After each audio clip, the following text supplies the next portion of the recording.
heard from Kirsten that Lavoy had his Lavoy. Yeah, he had his hands up when they shot him. Yeah, that's what the Bundys are saying, and Ryan Bundy was shot in the arm. Oh. And I was out there last week with them. I stayed out there and slept with them and talked to them and went around with them. But the real crime is that the local sheriff didn't protect him. He's just a junior FBI guy. He doesn't know his constitutional duties to supervise every law enforcement thing that happens in his county. And then the Kate Brown, the governor of Oregon, who's sexually confused, by the way, she's a lesbian. She said the federal government wasn't doing anything about that, and she wanted them to do their duty and take care of the protesters on the federal lands. And so I guess last week after I left out there, they sent in a bunch of FBI vehicles and people and all kinds of stuff, and they told. Now when I was there, they said and I heard Lavoy say to a woman, she asked him, did the hospital order a bunch of blood and stuff for emergencies? According to the FBI, did the FBI have them do that? And Lavoy said, yeah, ABC and some other alphabet channel, they've confirmed that the FBI is ordering more blood to the hospital. And then some of the guys out there were saying, well, they're doing that just psychologically to psych us out, like, they're going to attack us. But what was happening is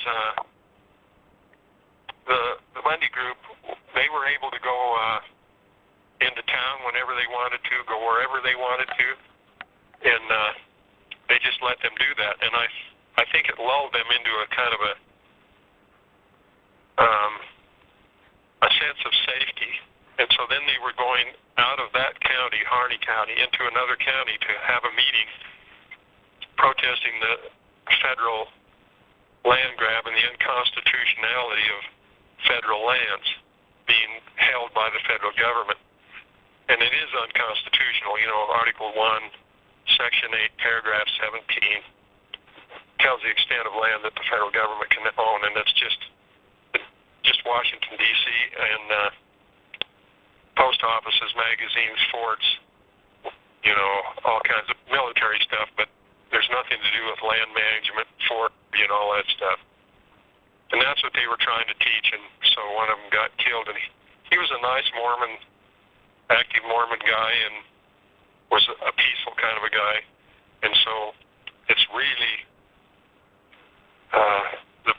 everybody needs to really say, we need to see the film, we need to see the audio. Yeah, there must be a video of it. I mean, in this day and age, everything's videoed, and the feds, particularly with all their big bucks and the police departments and all that, I mean, they had to have a video of this situation. And, that's just outrageous. And now Ammon Bundy lives about 6 miles from you? Yeah, he lives just 5 miles, I think it is, from us. Okay, and you went to see his wife? Yeah, we did. Nice woman, and they're having children. They're pro-life. Yeah. And so I just think Finnegan was. This would be his 56th birthday today, I think. Wow. Now, just for the people that are listening to this, you're Pro-life Richardson. You changed your name to Pro-life when you ran for governor of Idaho. Right. Actually, my name isn't Pro-life Richardson. It's just Pro-life. Pro-life. Okay. Yeah. And my website's prolifeidaho.com. Okay. And now, Mrs. The Bundys have how many children? Let's see. They're young families. They're having more. Let's see. When I was over there, They have about, I think, 4 or something, and they're not very old. They'll have more children, and all of them are having, they're people that want to grow families. They're not people that are murdering their babies through abortion and abortifacients. Right. And they have... Even though They just recently moved there and bought 5 acres for farming. Yeah, last summer they moved here. So anyway, I am just disgusted that the sheriff didn't understand his duties, that he was supposed to be the chief law enforcement officer, constitutional officer, in any investigations, any violence whatsoever by any federal or contemplated violence had to be okayed by him. And I think the FBI just tells the sheriffs what to do, and they just do the Nazi salute and just stand right up there and say, okay, I'm at your service, Mr. FBI guy. I think that's what's happening, and that's the problem. They're myrmidons, is what they are. Like in the they serve the Wicked Witch of the West. Yeah, but basically they just go along with whatever. If the Wicked Witch from the West says, do this, they do it. It is so distressing to see the federal government running roughshod over local people, and having the local authorities go along to get along, with it, so that they can just feed their faces and fill their pockets. Yeah, that's right. And the question is now, if the federal government decides that they're going to take everybody's guns away from them, I don't think that the local sheriffs, police departments, local politicians, state legislatures, governors, I think they're going to let them do it. But, there's a lot of people that aren't going to let them do it. Right.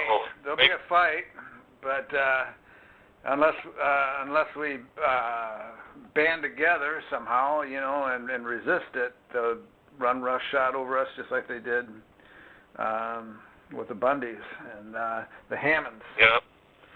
Yeah. And I know, and the Hammonds, see, the whole problem was if the Hammonds, they had already served their time, you're not subject to additional time. Our whole legal system, the Fifth Amendment to the Constitution, says that there should be no double jeopardy. No double jeopardy for a crime. Right. They do this all the time. The state charges them, then the federal government charges them, and they end up with double jeopardy. They end up being doubly punished for the same purported crime. Now here's something we can learn from this. Mm-hmm. The Hammonds had a plea deal, and then the judge sentenced them to lighter sentences than the minimum. And in their plea deal, they agreed that they would not appeal any of the judgment. And that was a big mistake. They should have said that the government can't appeal their sentence, can't appeal anything, and they have to stay quiet about it. It's a true plea deal. Everything's over, But they didn't have that with the federal government. So the federal courts. So you just had a different jurisdiction, step in on it. And when it should have been a single jurisdictional thing, so that's a charge with a state crime. You end up doing time for that, and then you get charged with a federal crime. So they give you double jeopardy is what they do. And they give you outrageous sentences too. When it's a politicized crime, they'll let go. I mean, if you look at these judges, they let go serious offenders, give them a slap on the wrist, give them probation, and then when it comes to a political type of a crime like this, where see, what the Hammonds should have done is said to the local sheriff, "This is unconstitutional. It's happening to us. Will you protect us? We'll stay on our own ranch. You can deputize people and have them, and then, of course, the Bundy group, who went there to protect Hammonds in the first place, then they could have had a standoff on private ranch land, which would have been the ideal situation, rather than do what they did. But the Hammonds, being big chickens and maybe wanting to get a lighter sentence, they agreed to go back to jail. Yeah. And the sheriff is not. Unfortunately, the sheriff in that county's no good. Yeah. There are very few people just stand on principle, and Right. even if it's going to mean, they have to put up more of a fight or get a harsher sentence or whatever. They're unwilling to sacrifice. And that's the reason why we got abortion on demand, is because, Christians in the churches and all that kind of thing don't want to stick their necks out, for the babies. Yeah, you're exactly right. And so what we should say is history will record that Christians destroyed America by voting for the lesser evils. Yeah, the lesser of two evils. Yeah, the lesser of two evils. Yeah.